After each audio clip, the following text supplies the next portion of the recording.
ယောက်ျားတစ်ယောက်ကမင်းကိုမလိုချင်တော့တဲ့အခါပိုပြီးရိုင်းဆိုင်လာတတ်တယ်။ဒါပေမဲ့အမျိုးသမီးတစ်ယောက်ကမင်းကိုစိတ်ကုံသွားတဲ့အခါမှာတော့ပိုပြီးငြိမ်သက်သွားတတ်တယ်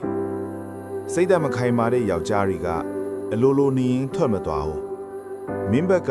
စိတ်ဖြက်ပြီးလမ်းခွဲစကားပြောလာအောင်ထိမင်းပေါ်လေးစားမှုမရှိတဲ့လုပ်ရက်တွေတမင်လူပြလိမ့်မယ်။မင်းကိုတမင်ရန်စာမယ်စိတ်တူအောင်စို့မယ်။အဲ့ဒီခါမင်းကတီးမခံနိုင်လို့ပောက်ကွဲလိုက်ပြီဆိုရင်သူကအဖြစ်မရှိတဲ့လူလိုဟန်ဆောင်ပြီးမင်းကိုပဲယူနေတာလို့အဖြစ်ပုံချတော့တာပဲသူကဇလန်းကိုပြောင်းပြန်လှန်ခြင်းတာပြဿနာအားလုံးက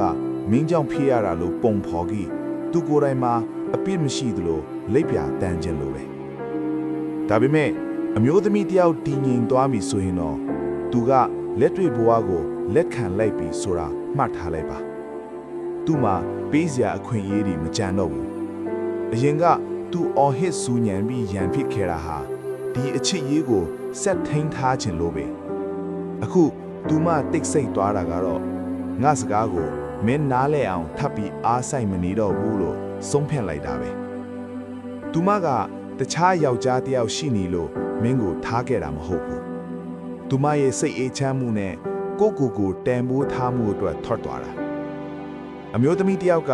မင်းထက်သူမရဲ့စိတ်အေးချမ်းမှုကိုရွေးချယ်လိုက်ပြီဆိုရင်တခုတော့သိထားပါမင်းသူမကိုဆုံးရှုံးလိုက်ရတာသူအိမ်ပေါ်ကဆင်းသွားတဲ့နေ့မှမဟုတ်ဘူးသူမမင်းနဲ့ရံမဖြစ်တော့ပဲနှုတ်ဆိတ်သွားကြတဲ့က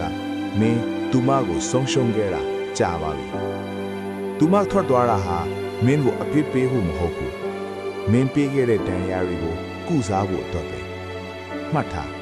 ဒါဟာဘယ်တော့မှနှခါမပြန်ပွင့်တော့မယ်တစ်ချက်ပဲ